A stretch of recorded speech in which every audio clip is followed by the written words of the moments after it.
చిత్రపటంలో చూపించిన ABCDG అంటే వరుసగా ఆత్మశక్తి, ప్రాథమిక మనసు, అహం, ప్రాపంచిక సమాచారం మరియు కోరికలు మరియు ధ్యాన కోరిక ఇవన్నీ మెదడులో ఉంటాయి. కానీ H అంటే హృదయం అనేది శరీరంలో ఛాతి భాగంలో ఉంటుంది. ఇక E అంటే కళ్ళు, చెవులు, ముక్కు, నాలుక, చర్మం అనే 5 జ్ఞానేంద్రియాలు మరియు కాళ్ళు, చేతులు అనే కర్మేంద్రియాలు ఇవన్నీ శరీరం మీద ఉంటాయి. మెలకువలో మనిషి ఎదురుగా ప్రపంచం అంటే F ఉంటుంది. ఈ శరీర అంతర్భాగాలకు మరియు భగవద్గీతకు మరియు ధ్యానానికి గల సంబంధం ఏమిటి? భగవద్గీత సారాంశం ధ్యానం చేయమని మాత్రమే. శరీర అంతర్భాగాలు తెలుసుకొని ధ్యానం చేస్తే మీరు జ్ఞానయోగి అవుతారు. తెలుసుకోకుండా చేస్తే కర్మయోగి అవుతారు. ఫలితం మాత్రం ఒకటే. భగవద్గీతలో కూడా ఆ కాలం నాటి పరిమిత శాస్త్రీయ జ్ఞానంతో చేసిన శరీర అంతర్భాగాల వర్ణన ఉంది.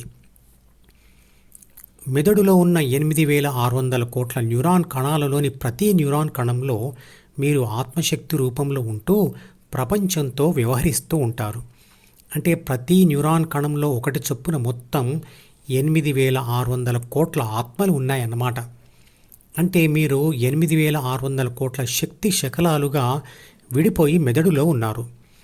మెదడులో తప్ప శరీరంలోని ఇతర అవయవాలలో ఆత్మశక్తి ఉండదా అంటే తప్పకుండా ఉంటుంది. కానీ అది ప్రపంచంతో వ్యవహరించదు కాబట్టి దానిని ఆత్మశక్తి అనక ప్రాణశక్తి అన్నారు. ప్రాణశక్తి అంతర్గత వ్యవహారాలు మాత్రమే చూసుకుంటుంది. ప్రాణశక్తి మరియు ఆత్మశక్తి ఒకటే. మీరు మెదడులో 8600 కోట్ల చిన్న చిన్న శక్తి శకలాల రూపంలో విడిపోయి ఉన్నా మీరు ఒకటే ఆత్మగా పిలువబడుతూ ఉన్నారు. మీ యొక్క ప్రతి ఆత్మశక్తి శకలంతో పాటుగా జీన్స్ పుస్తకం లేదా ప్రాథమిక మనసు కూడా న్యూరాన్ కణంలో ఉంటుంది. అంటే 8600 కోట్ల ప్రాథమిక మనసులు అనబడే పుస్తకాలు కూడా ఉన్నాయి. ప్రతి మనిషి యొక్క ఆత్మ ఇన్ని శకలాలుగా ఉంటుంది అంటే నమ్మశక్యంగా లేదు కదా. మీ ఇన్వర్టర్ బ్యాటరీని ఒకసారి పరిశీలించండి.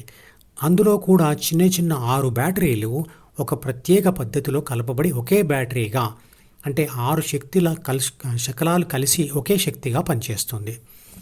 ఇంతకంటే వివరంగా శాస్త్రీయంగా చెప్పాలంటే అది మీకు కఠినంగా మరియు ఆసక్తి రహితంగా ఉంటుంది. కాబట్టి మధుపదం యూట్యూబ్ ఛానల్లోని అన్ని వీడియోలలో పరిమితమైన శాస్త్రీయ వివరణ మాత్రమే ఇస్తున్నాను. కాబట్టి మిమ్మల్ని మీరు ఒక సింగిల్ ఆత్మశక్తిగానే గుర్తించండి. ప్రపంచము నుండి ఈ ద్వారా వచ్చే ప్రాపంచిక సమాచారం దాచబడేది Dలోనే మరియు ప్రాపంచిక ఆత్మ అంటే ABC వీటిని విశ్లేషించి తయారు చేసిన సూచనలు లేదా నిర్ణయాలు లేదా కోరికలు దాచబడేది కూడా ద్వితీయ మనసులోని Dలోనే. ఆ D ఎక్కడ ఏర్పడుతుంది? మెదడులోని అన్ని న్యూరాన్లకు డెండ్రైట్లు మరియు యాక్సాన్లు అనే చెట్టు వేర్లు లాంటివి అతుక్కొని ఉంటాయి. వాటి చివరలో ఇతర న్యూరాన్ల డెండ్రైట్స్ మరియు యాక్సాన్లకు కొంత దూరంలో ఉండి ఒక వంతెన ద్వారా కలపబడి మిగతా న్యూరాన్లతో మరియు కండరాలతో వాటి ద్వారానే కమ్యూనికేట్ చేస్తూ ఉంటాయి. ఆ వంతెనల సమూహంనే ఆంగ్లంలో శాస్త్రీయంగా సైనాప్సెస్ అంటారు. దానిని D అనే ఇంగ్లీష్ అక్షరంతో చిత్రపటంలో చూపించడం జరిగింది. D అనే వంతెన ఎప్పుడూ ఒకే రకంగా ఉండదు.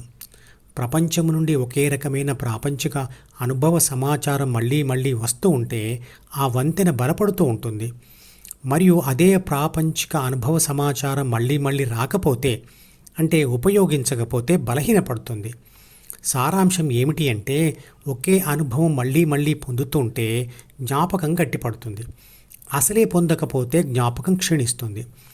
కొత్త రకమైన అనుభవ సమాచారంతో కొత్త వంతెన ఏర్పడి బలపడవచ్చు.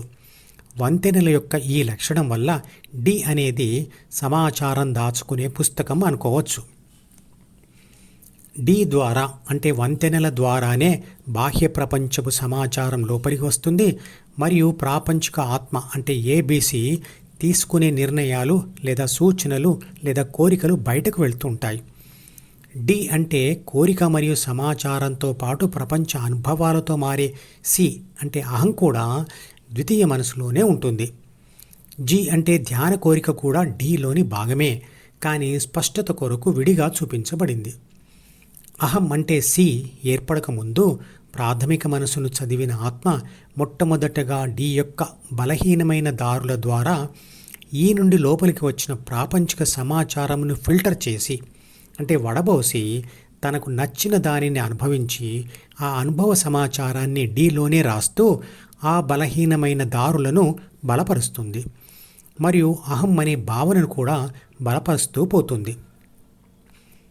ఆత్మ ప్రాథమిక మనసులోని శరీర రక్షణ, పోషణ మరియు పునరుత్పత్తి అనే 3 బాధ్యతలను స్వీకరించి వాటి కోసం ఉన్న 6 రకాల ఆయుధాలను ధరించి, అంటే 6 చెడు గుణాలతో కలిసి ద్వితీయ మనసులో ప్రపంచానుభవాలతో ఏర్పరచుకున్న అహం, ప్రపంచ సమాచారం మరియు కోరికల వంతెనల ద్వారానే జ్ఞానేంద్రియాలను ఉత్తేజపరిచి ప్రపంచంతో కలిసి 7 పనులు చేస్తుంది.